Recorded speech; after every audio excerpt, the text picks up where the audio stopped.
This is Uprising. I'm Sonali Kohatkar. You can now watch Uprising on Free Speech TV, which airs on Dish Network Channel 9415, DirecTV Channel 348, and on hundreds of part-time cable affiliates and on Roku. Nearly 24 protesters were killed and about 100 injured on Sunday during commemorations of Egypt's 2011 revolution that toppled a longtime dictator Hosni Mubarak. A number of Egyptians were also arrested in what observers are criticizing is an arbitrary manner during the 4th anniversary events. Human Rights Watch issued a statement demanding that the state investigate abuses during the demonstrations. Yesterday, hundreds more rallied for the funerals of those killed over the weekend, the same day as two of Mr. Mubarak's sons were released from prison. Egyptian President Abdel Fattah al-Sisi, who has banned all public protests, appeared among world leaders in Davos, Switzerland last week, where he received a warm welcome. The Financial Times called it, quote, the embrace of an Arab strongman who offers short-term stability and the repression of militant Islamism. Observers of Egypt's inspiring democratic revolution 4 years ago mourn what appears for all intents to have come full circle with a new dictator heading up the old repression. But is it just too soon to tell? Joining me now to discuss the revolution is Thanassis Cambanis. He is a contributor to the New York Times, Boston Globe, and other publications. He's also a fellow at the Century Foundation in New York City. He also lives in Beirut, Lebanon. His latest book is called Once Upon a Revolution, An Egyptian Story. Welcome to Uprising, Thanassis. To be with you.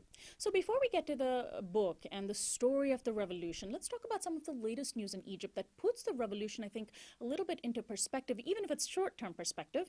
Among the protesters killed over the weekend was Shaima al-Sabag, an activist with the Socialist Popular Alliance Party. She was a 32-year-old mother who was chanting at a rally, and police used birdshot, which is supposed to be non-lethal. They shot her in the head and other parts of her body, and she died in the hospital hours later, and her story has been all over social media. She's seen as sort of symbolic of the martyrs of this new wave of the revolution. Is she representative of the scores of Egyptians who are seemingly slowly picked off these days by the government?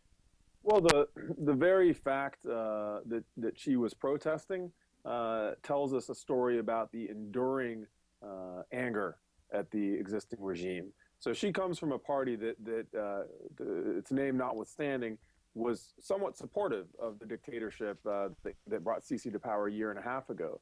So she's a leftist. She's a sort of traditional, secular, maybe middle-class Egyptian, and she represents a demographic that is supposed to be happy with the restoration of the old order, and which is supposed to be so angry at what the Islamists did in power that they're willing to accept anything in the name of stability and defending secularism.